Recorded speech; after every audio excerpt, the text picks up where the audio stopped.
In the last movie, we saw the basics of an if statement and how we could have a section of code that only executes if an expression evaluates to true.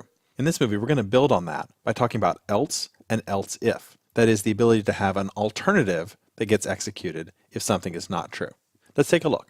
So if we have if A is greater than B, we want to echo A is larger than B, we can use else immediately after it to say if that's not true, then the alternative version should be to echo this section of code, this statement, echo A is not larger than B. So one of these two things will be true. We've basically divided the path into two and said, if this is true, do the first statement, else do the second statement.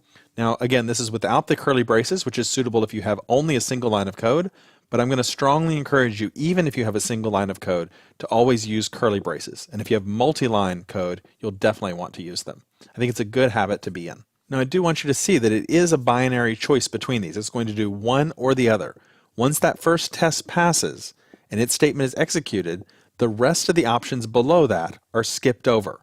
It jumps to the very end of this whole statement, down to the very final curly quote, and that's where it picks up and keeps executing.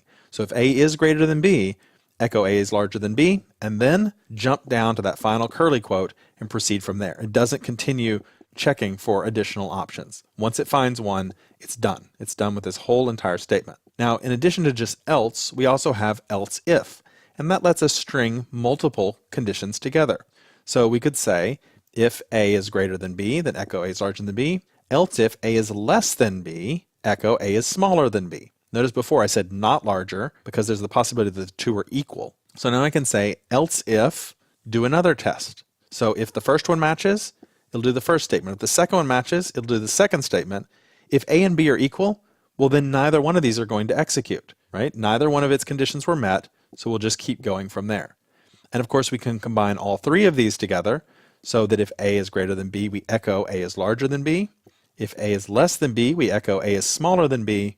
Or the final catch-all is the possibility that A is equal to B. It's not greater than, it's not less than, it must be equal to. So when we only have two, else is the alternative version. But if we have multiple ones, then else is sort of the default. It's the final thing. If none of these other conditions matched up above, this is the final result that you ought to do. Let's go back to our page and try those. So I'm going to go back to the same page that I was working on before. That's the logical.php. We'll just do it on this same page.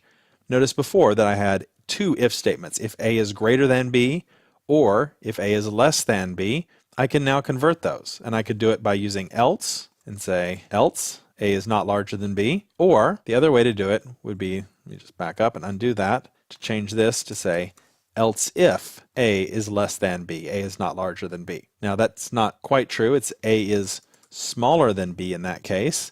And so then we can add that final condition, which will echo A is equal to B.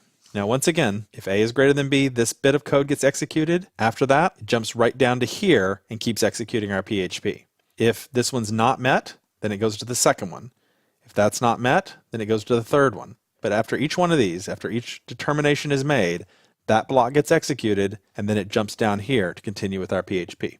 So the combination of these three, the ability to have if, and else, really gives us lots of control over the flow of our code. We can now start to fork our code and say if a new user is true, well, give them a welcome message. If they're not a new user, give them a different message. If they are a user type of student, give them one thing. If they're a business, give them something else.